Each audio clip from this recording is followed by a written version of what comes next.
नमस्कार। अरविंद केजरीवाल इन दिनों काफ़ी चर्चाओं में है। कारण आपको भी पता है कि दिल्ली में एक कथित शराब घोटाला हुआ, जिसके लिए अरविंद केजरीवाल को भी दोषी ठहराया। वहीं अरविंद केजरीवाल और आम आदमी पार्टी की मुश्किलें लगातार बढ़ती हुई नजर आती हैं। पहले आम आदमी पार्टी के कई नेताओं की गिरफ्तारी करना और उस गिरफ्तारी के बाद अरविंद केजरीवाल तक को गिरफ्तार कर लेना। अरविंद केजरीवाल को गिरफ्तार करने के बाद उससे पहले एक मुकदमा दायर होना, एक यूट्यूबर ध्रुव राठी के द्वारा एक वीडियो डाला गया। वो वीडियो डालने के बाद उन्होंने उस वीडियो को शेयर किया। उस शेयर के आधार पर उनके ऊपर मुकदमा दायर हो गया। उसके बाद कथित शराब घोटाले में अरविंद केजरीवाल को तिहाड़ जेल तक भेज दिया गया। सुप्रीम कोर्ट से जमानत नहीं मिली, बड़ी मुश्किलों के बाद जमानत मिली, और वो भी 1 जून तक। अब वहीं 1 जून तक जमानत मिली, उसके बाद स्वाति मालीवाल ने मामले को गरमा दिया। उन्होंने अरविंद केजरीवाल और आम आदमी पार्टी के ऊपर बड़े आरोप प्रत्यारोप लगाए। आरोप प्रत्यारोप के बाद अरविंद केजरीवाल की मुश्किलें फिर बढ़ती नजर आई। वहीं उसके कुछ ही समय के बाद दिल्ली के मुख्यमंत्री अरविंद केजरीवाल ने अब 7 दिन की अंतरिम जमानत मांगी।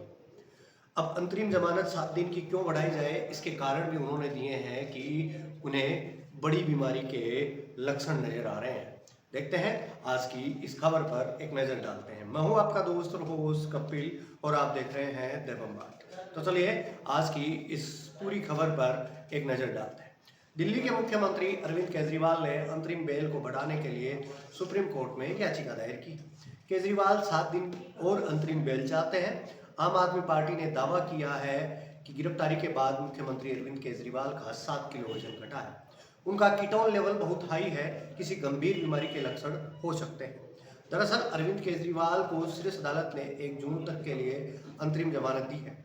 आम आदमी पार्टी के मुताबिक केजरीवाल के हेल्थ की मैक्स के डॉक्टरों ने जांच की और उन्हें पीईटी, सीटी स्कैन और कई टेस्ट करवाने की जरूरत है। जांच करवाने के लिए अरविंद केजरीवाल ने 7 दिन और मांगे। सुप्रीम कोर्ट ने अपने आदेश में कहा था कि 50,000 के बेल बॉन्ड और निजी मुचलका जेल सुप्रिंटेंडेंट की संतुष्टि पर होगा। कोर्ट ने कहा था कि वह दिल्ली के मुख्यमंत्री हैं और एक राष्ट्रीय दल के नेता हैं। उनके ऊपर गंभीर आरोप लगे हैं, लेकिन उन्हें अब तक दोषी नहीं ठहराया गया है। उनका कोई आपराधिक इतिहास नहीं है। केजरीवाल समाज के लिए खतरा नहीं है, इसलिए अंतरिम जमानत दे रहे हैं। वहीं केजरीवाल ने दाखिल किया है रिटर्न सबमिशन। वहीं केजरीवाल ने गिरफ्तारी को चुनौती देने वाली याचिका पर रिटर्न सबमिशन दाखिल किया है। वरिष्ठ अधिवक्ता अमित देसाई ने केजरीवाल की ओर से रिटर्न सबमिशन दाखिल किया है।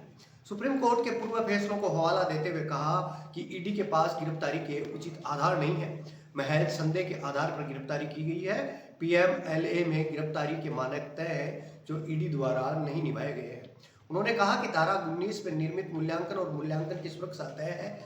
इस मामले में ईडी का कदम संतुलित नहीं है। धारा 19 के तहत गिरफ्तारी केवल धारणाओं, अनुमानों, अटकलों पर आधारित नहीं हो सकती। ऐसी सामग्री होना जरूरी है जिसका स्पष्ट आधार हो। संदेह के आधार पर गिरफ्तारी वैध नहीं है। धारा 19 के आधार पर एक ठोस निर्धारण की परिकल्पना की गई है। अपराध के निष्कर्ष तक पहुंचने के लिए कब्जे में ठोस सामग्री होनी चाहिए, तभी गिरफ्तारी की जा सकती है। अगर गिरफ्तारी के कदमों में मानकों का पालन नहीं किया जाता है, तब इसे अदालत द्वारा अवैध मानकर रद्द किया जा सकता है। सुप्रीम कोर्ट ने अपने आदेश में एक अहम टिप्पणी की थी। उसने कहा था कि इस वक्त देश में सबसे अहम चुनाव हो रहे हैं, जो कि लोकसभा के हैं। इस पर राष्ट्रीय महत्व के चुनाव में देश के कुल 97 करोड़ वोटर्स में से करीब 65 से 70 करोड़ वोटर्स अगले 5 साल के लिए देश की सरकार चुनेंगे। देश का आम चुनाव लोकतंत्र को संजीवनी प्रदान करता है। कोर्ट ने ईडी की इस दलील को खारिज कर दी थी और कहा था कि केजरीवाल को बेल देना उन्हें आम जनता की तुलना में ज्यादा विशिष्ट स्थान देगा। सुप्रीम कोर्ट ने केजरीवाल को मुख्यमंत्री कार्यालय या दिल्ली सचिवालय जाने से रोक दिया था। शीर्ष अदालत ने अपने आदेश में कहा था कि वह किसी भी फाइल पर बिना दिल्ली के उपराज्यपाल की मंजूरी के साइन नहीं करेंगे, अपने केस पर अपनी भूमिका को लेकर कोई कमेंट नहीं करेंगे, किसी गवाह से संपर्क नहीं करेंगे। कोर्ट ने 50,000 का बेल बॉन्ड जमा करने के लिए कहा था। इसके अलावा कहा था कि इस अंतरिम जमानत पर किसी भी तरह की राय नहीं तय की जाए। ये पीएमएलए केस की मेरिट से इतर है, मतलब कि अलग है। सुप्रीम कोर्ट ने 10 मई को लोकसभा चुनाव प्रचार के लिए केजरीवाल को 1 जून तक के लिए अंतरिम बेल दी थी। वहीं दिल्ली शराब घोटाला मामले में न्यायिक हिरासत में थे। पूरे देश में वोटिंग खत्म होने के अगले दिन यानी 2 जून को अरविंद केजरीवाल को अधिकारियों के सामने सरेंडर करना है। जस्टिस खन्ना, संजीव खन्ना और दीपांकर दत्ता की खंडपीठ ने फैसला सुनाया था। लोकसभा चुनाव में केजरीवाल आम आदमी पार्टी के साथ साथ इंडिया गठबंधन के लिए भी प्रचार कर रहे हैं। दिल्ली एक्साइज पॉलिसी मामले में परिवर्तन निदेशालय ने केजरीवाल को गिरफ्तार किया था। ये आज की खबर थी। क्या आपको लगता है अरविंद केजरीवाल फिर से जेल जाएंगे?